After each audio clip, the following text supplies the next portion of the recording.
Are you tired of the marketing guessing game? Does your website feel more like a digital billboard than a client magnet? If you're nodding along, you're not alone.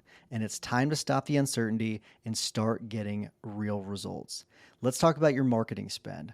Are you just shelling out money every month and crossing your fingers? Do you ever wonder what impact your marketing is really having on your revenue? Well, it's time to take the guesswork out of the equation with Rise Up Media. We've been working with them for over a year, and the feedback from our fellow members has been fantastic.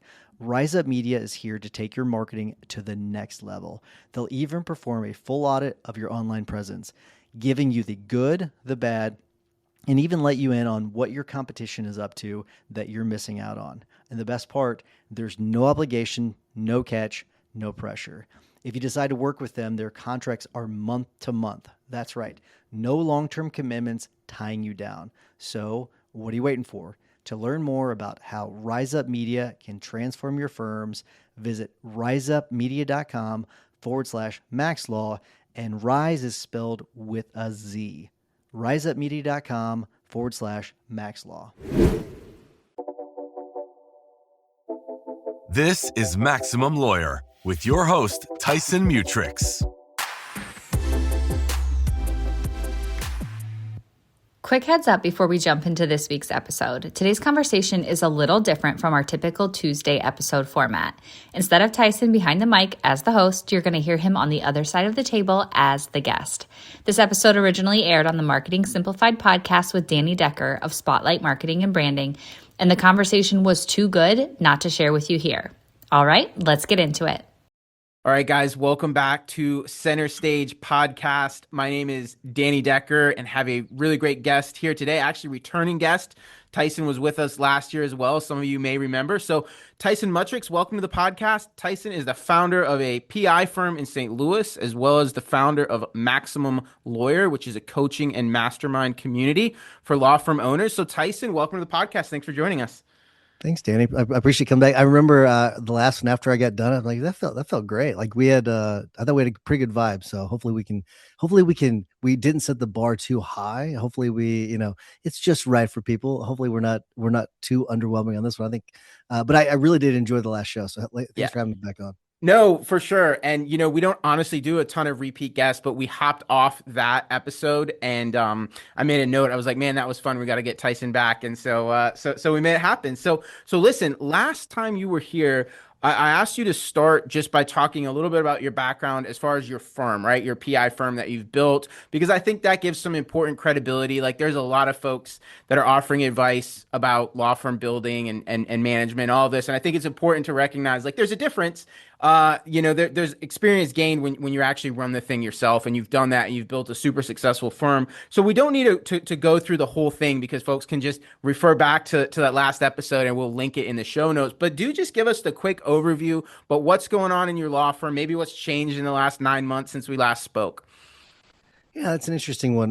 When it comes to what's changed, because I love change itself. I'm not a huge fan of like massive changes unless you absolutely have to. So what has changed? I know our firm has definitely grown. We've added a few people. We've added a couple new attorneys since then. So that's been kind of nice. We still have our offices in St. Louis and Columbia, and we've added a few more. So we've got this 10-year plan, which it ends in 2032. So January 1st of 2032, where we want to have resolved a case, which means settled or taken to trial in every state. So I know we've added probably about 4 new cases, 4 new states since then. So that's pretty good. So I think that part's different, but otherwise no major changes. Thank goodness, knock on wood, but no major changes since last year. Love that. So then just a quick snapshot. What does the team look like? Like how big are you guys right now? It's always an interesting question. I do get it quite a bit because there's 2 things I want to say about it, because we're right around 22, but it always fluctuates. So between 22 and 25. But what I always think is kind of funny about this question, it doesn't matter how big the team is. I think a lot of people think, 50 people, 100 people, 200 people. Right now, it does not matter. It is, I am tinkering with an idea that I'm not ready to reveal yet, but I'm tinkering with this thing that I've been playing around with that would allow you to do it with zero attorney or zero people. And I think that's going to be fun whenever I get done um, documenting all of that, because I do think you could do it right now with zero people, which is sort of insane. But I don't think that we're at at the level of tech now where we can do it fully, um, like be good at it fully and and have no people. But so right, I think we're right around 22. I think. Love it, love it. And honestly, it's funny that you say that because that kind of tees up one of the things I wanted to get into with you. And I know, you guys, your group and you specifically have really done a lot around AI and automations and efficiency. And I'm going to assume that's kind of what you're alluding to. And so let's just start there. Talk about, how you guys have approached AI, maybe both philosophically, but then also I know you've put a lot of time into researching and implementation and really have it pretty deeply integrated into your firm. So start there. How do you approach it? Like, is this something you spend, X amount of hours on every single day working on AI? But how do you think about AI as it relates to your law firm? I'd say if I'm not working on something with AI every day, I'm at least thinking about it for several hours, because that's one of the things when you say that when we started it, I think the mistakes that I made whenever I was starting is I wanted to jump in and tackle really big things. That's what I wanted to do at first. And I think that that's probably a mistake in hindsight, because those things typically break, and the technology has been changing so rapidly. If you tackle the big things are going to be easier to solve, I think, down the road. So the more the approach, like, so our CTO, his name's Kashif. And so Kashif and I, we've been taking more of a lower level approach. We're the things on the bottom end that are just easy, like low hanging fruit. And I use this as a really basic example. For example, like when we have a car crash case, we always want to get the weather data. Okay. So what time did we, like, all of it when it comes to the weather data? So when did the sun come up? When did the sun go down? All right. Was it raining outside? All of those things, right? Temperature, because a lot of that can matter whenever it really comes to any injury case. If it was outside, it can matter quite a bit. Things like that done with AI easily. Boom. You can go capture that information. It doesn't take a human to do it. So really low level things like that is where we think you can get the most gains, where you're freeing up your time. Let's say you just take like the weather data. It probably take you 5 minutes to do that. You look it up really quickly, but you compound that over every single case and every small task like that, you're going to see massive gains. Whereas like the bigger stuff, like we've tinkered with a lot of the bigger stuff, which is harder to achieve. It takes a really long time. Mm. You don't get those instant gains that you get with like the low hanging fruit. And that's where, like, getting the team adoption, it's hard to do whenever it's a big change. But if you show them instantly, hey, this is how we're getting this improvement here and here, it's a lot easier to get adoption. That's really smart. I honestly I'd not thought of it from that sort of standpoint of like, hey, what are some little quick wins? There's a lot less to break, right? Like I Oh imagine yeah. that weather note taking whatever, zap you've got set up. I imagine that's not going to break. And if it does break, it's not going to take 100 other things down with it. That's really smart. Yeah, absolutely. Like one of the things we have not touched yet, and that's the actual acquisition of medical records. It's a really big undertaking, because like I mean, I don't get paid by Yossier, so I'll just give them a free plug. Yossier, they're an amazing company, and they do an incredible job of getting our records. I'm not touching that unless I absolutely have to. I'm just not going to. They do such a good job of it, and it's such an major undertaking. We have played with other things that have been bigger tasks that we've been able to accomplish to a certain level, that we've sort of hit some roadblocks. For example, like completing discovery. Like we can answer discovery with AI now to a pretty fairly accurate level, but it's not quite to the standard we want. Like we can get it to right around, I'd say about 85 to 90%. It's close, but it's not quite as good as we want it. Because the goal with that is that it's done and completed, sent for signature by our client, everything. So we need 100%. I mean, if not like 99%. There's got to be a higher level. So we're not quite at that quality, but that's been one of those ones that's been a tougher one because it has to go through, has to access all the files, all the documents. It's got to know what's important, what's not important. So the guardrails on it are a little trickier to design on that one. But with that one, it's one of those things where we kind of promised that early on, and the team's like, well, when's it going to get done? When's it going to get done? When's it going to get done? Tested out with them, and it just didn't work out. So it's been a lot has been trial and error. I think that's Yeah. the thing. There's a lot of people out there that if they're claiming that they're getting all this perfectly from the get-go, they're probably lying to you, or Yeah. they've got a magic wand. That either of those is possible, I guess. Either is possible. Very true.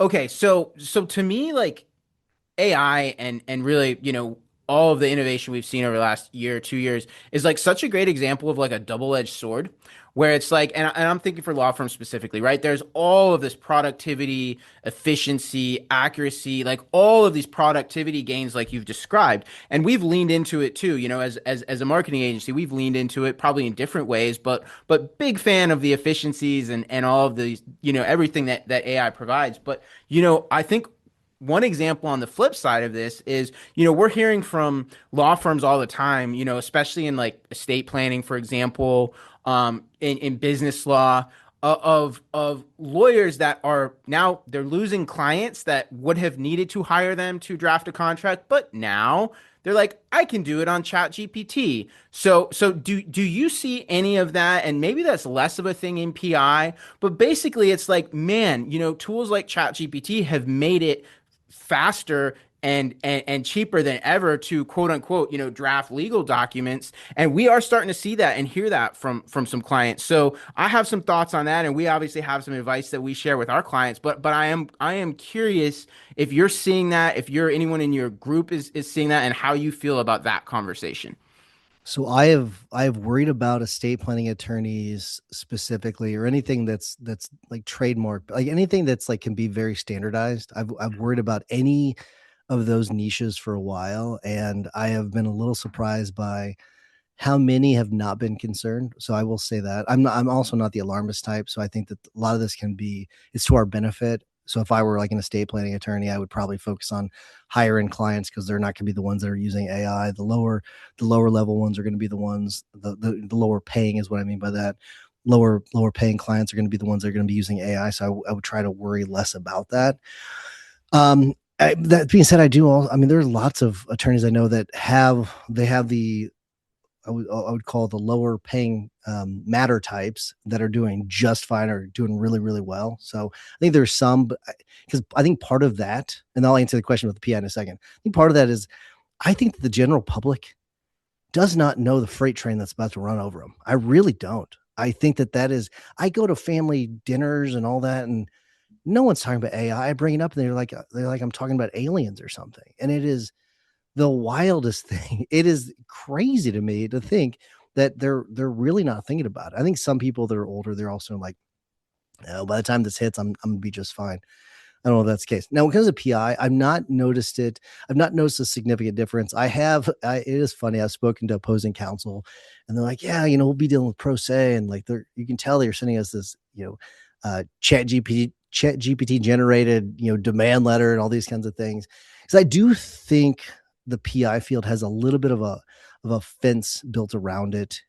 And I don't know if it's going to stay a strong fence or if it's going to be weakened over time. It'll probably be weakened over time. But right now, like an insurance adjuster knows, okay, they send a demand. They deal with people without attorneys all the time. Okay.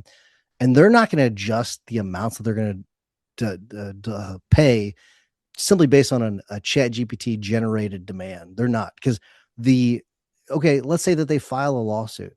Oh, good luck with the rules of evidence and chat GPT getting that accurate. May it get it accurate at some point? Sure. But I mean, you can't be in the middle of a depot. You can't be in the middle of a trial referencing chat GPT whenever you're needing to make objections. So I think that there is a bit of a moat, a bit of a fence around this space, because the insurance adjusters are not going to offer more money because with a pro se, based on this chat GPT generated demand, because there's no risk of them actually filing a lawsuit and being successful with it. So I think that's as of right now. Like I said, that could change but I don't see it changing when it comes to the court system. The court system has been very resistant to AI, as you've probably seen. There are attorneys getting hammered every single day for putting um, fake AI cases into their pleadings, which is crazy at this point. Like we even have at this point, we have a procedure where we double check every case with a human goes and double checks everything that's been generated just to make sure. And that's what you have to do at this point because I'm terrified of that happening. But so I think is fairly safe for now. Criminal defense is going to be safe for now. You're going to have a family law safe for now. That being said, I think there are the standardized ones that are going to be a little Yeah. trickier. Well, and one of the things, like, I guess I believe philosophically is like, listen, you're not going to beat ChatGPT on speed and on price, right? It's as fast and as cheap as it gets. And to your point, so you need to aim for that clientele that's values, your expertise, your experience, the experience your firm creates.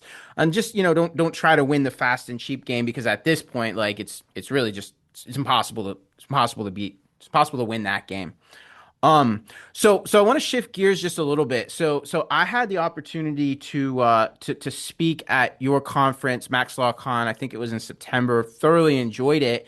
And one of the I love going to conferences and getting there a day early and listening and taking notes and learning from the other speakers. And one thing that jumped out to me from your presentation and multiple others too was the emphasis that you guys are putting into mindset and personal productivity and everything from like sleep optimization, just really a lot. I was really surprised and I loved how much focus you guys kind of put on, I'll just call it performance optimization. um Really curious, like you personally, what was your journey on that? Like, have you always been wired that way? Like how did you get to the point where you spend so much time thinking about optimization? I'd say I definitely evolved over time on that. That was one. It's funny. I think it probably started with diet in 2020.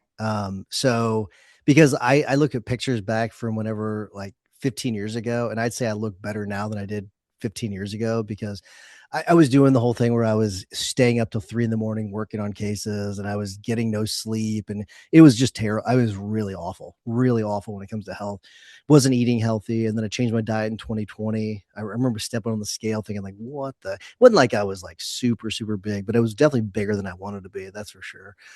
And so it just kind of evolved from there. And then I've really gotten into sort of the whole health hacking because it really, it's I think it's funny how we'd like to kind of separate, compartmentalize our lives. Okay, we run a law firm, we run a business, that's over there. We've got kids, that's over there. We've got ourselves, we got to take care of ourselves, that's over here. Like, and the reality is, it's all wrapped into one, right? The reality is that you can try to separate those things as best you can, but guess what? If you just had a kid and you're up really, really late and you're up till 4 in the morning because the kid's sick, and then you got to get up because you got court at 9 a.m. and you're tired all freaking day. Like you can't separate those things. So my conclusion was like, okay, you can't separate those things. If I'm going to be the best of the best of the best in what I do, that means I've got to optimize this other part of my life too. So, um, it's not the easiest thing to do. Getting sleep for me is probably the hardest part of the whole thing. The eating healthy is completely fine. I can do all that. I can work out. We hired a trainer. I did all that stuff. Right. It's the sleep for me. And that's probably one of the most important parts of this is that I usually get up early. I usually stay up late. It's one of those things where it's a bad habit I picked up from my dad. I think it's my dad.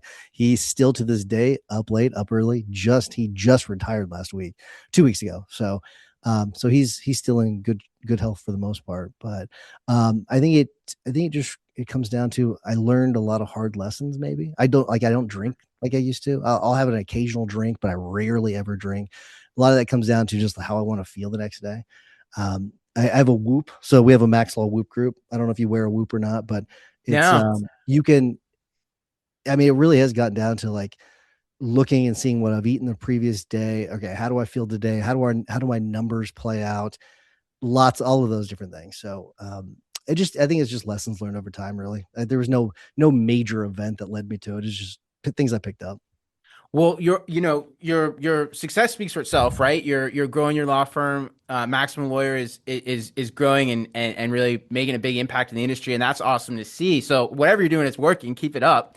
But then I'm always curious too. Like, do you have any sort of morning routine or any sort of like anything you do that like really sets the tone for your day? It doesn't have to be first thing in the morning, but like just curious how you approach that. No, I don't. I tried to do the whole optimization of my morning thing, and I think it works for some people. I don't think it's one of those things where you have to do that. There are certain things that I know I have to do each week that I must absolutely do, and so I know I've got to go and like make sure like the sleep part of it is really, really important. We talked about that. Like I even get to the point where Marco Brown recommended a particular bed. I bought that bed. So optimizing that part of it, but like working out, I know I got to work out when I've got to work out. So I got to hit that schedule. I got to make sure I eat right, make sure I sleep right. So I don't do a whole routine where I'm journaling. I've got certain things I do when it comes to a mindset that my coach Jason Selk has me do. So I do those certain things. I usually do those in the morning, but otherwise I don't have this, magical morning routine. I have tried it. It's just not for me.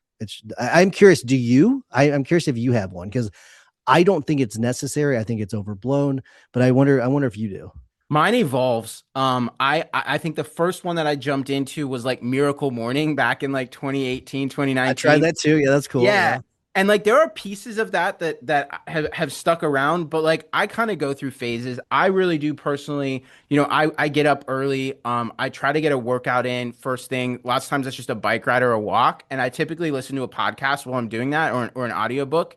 And it's like I do that before I check my email, and you just get into that. At least I get into that state, kind of as an entrepreneur, where I'm seeing the possibilities and I'm excited about things, and I got a million different ideas that I want to attack that day.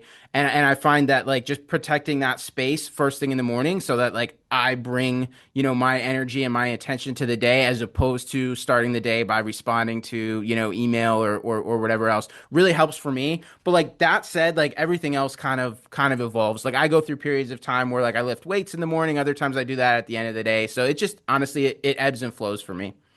I think what's maybe more important is the things you shouldn't do. Like, cause like I do, like I go to the gym in the morning, but like there are certain things that like I want to take my kids to school in the morning. So I take my kids to school in the morning. Like, so I'm not going to go sit in the sauna for 30 minutes whenever I could actually take my kids to school. So like there's certain things where like I do have my morning very tightly timed.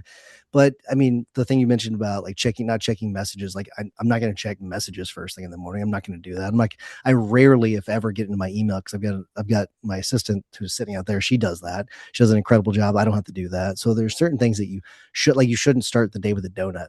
Okay. It's just one of those things. You shouldn't do these certain things. So I don't do those things. You definitely should not start your day with an email because all of us have woken up. We've checked that email. It's a nasty gram from you name it person.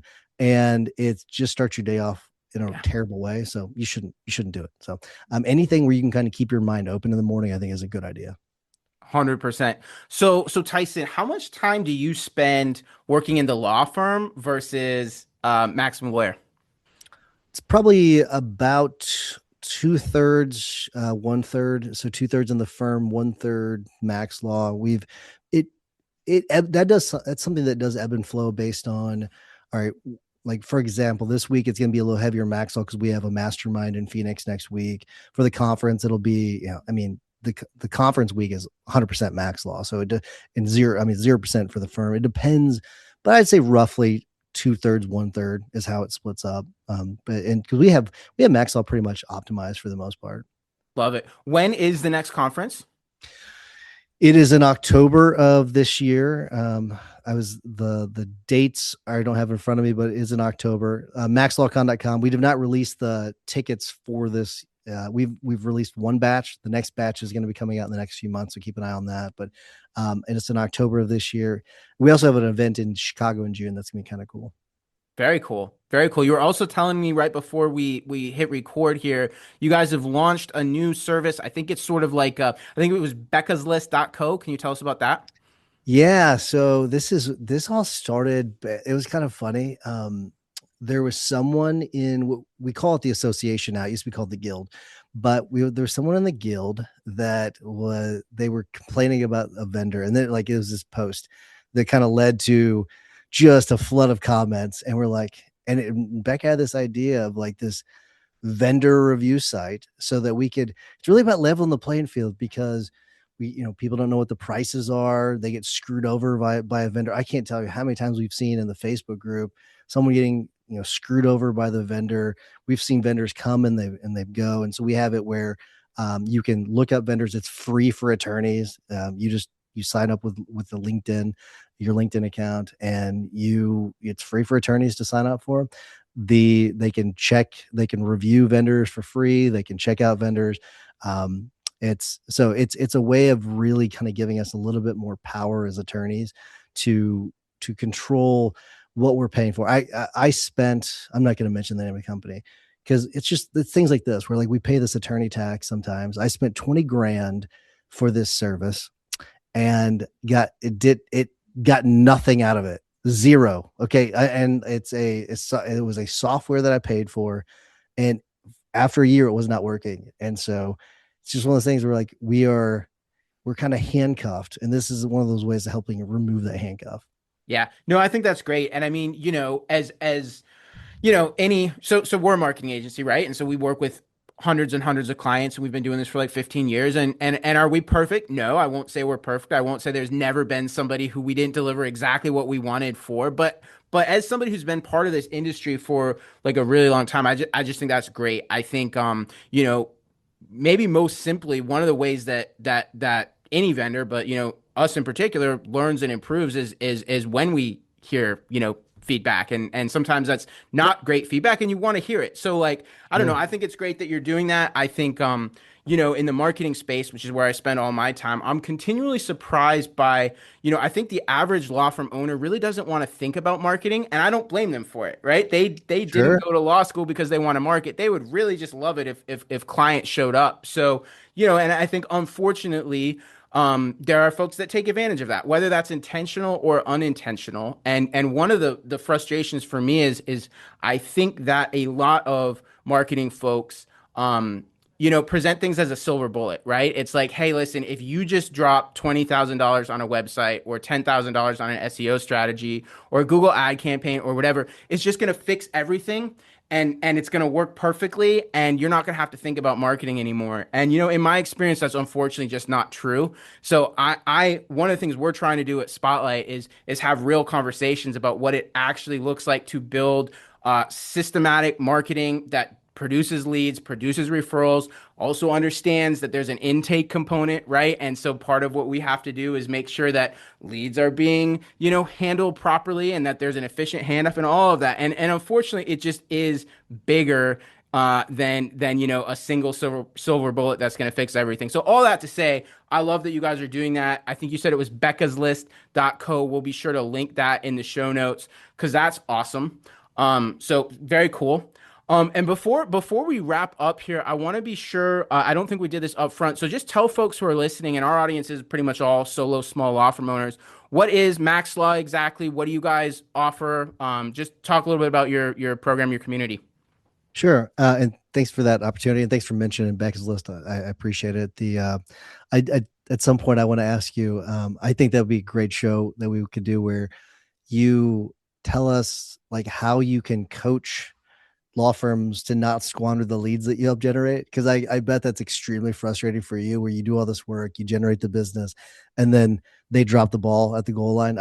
That would be a really interesting episode. But so Maximum Lawyer is a community of law firm owners. We started the association, so you can go to maximumlawyer.com, and it used to be the Guild. You may have heard it called the Guild. We wanted to change the name. We're going to change a little bit, do a different direction when it comes to the branding. And so it's really a community of law firm owners that get together and they share their best stuff. And we have masterminds, we have get-togethers throughout the year where people different trainings, like for example, and we moved off of Facebook for the small group.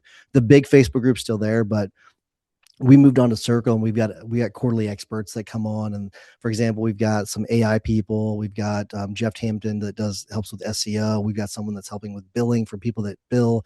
So each quarter the coaches change, so people can come on and they can actually ask real questions, and it's not out in this public forum, and they're not getting a bunch of answers from people that are not experts. They're actually getting expert advice, which is kind of nice. So it's a community. We've got big plans for what we have for the future. It's going to be that's why we changed it to the association. It's a broader approach. We definitely take an approach where there's a lot of membership groups that you can join in the legal industry, and I think a lot of people view themselves as competitors. We don't really view things that way. Like, that's why I like going on to other podcasts. I like going to other events where, like, I kind of view this as like a big community where we can all just kind of grow together, and that's why we changed it to the association. It's more of a, like, we want everybody to be kind of under one tent, like everyone sort of be together, like help each other out, support each other. So that instead of kind of like, oh, you're a competitor, I don't want to help you out. So it's one of those things where, like, we like to help other people out, and so that's what we do. Love that. Super cool. So where can folks go to learn more about that? MaximumLawyer.com, and then there's links when it comes to Max LawCon or the association there, so they can check things out there. Or if they haven't listened to the podcast, they can check that out too, there as well.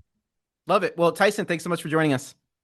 Thanks for having me, Danny. I really appreciate it. Lots of fun. I'm fighting this cold, but I appreciate you dealing with me. So I'm going to feel the same way after this episode that I did after the last one. So I appreciate having me on. Love it. Thanks again.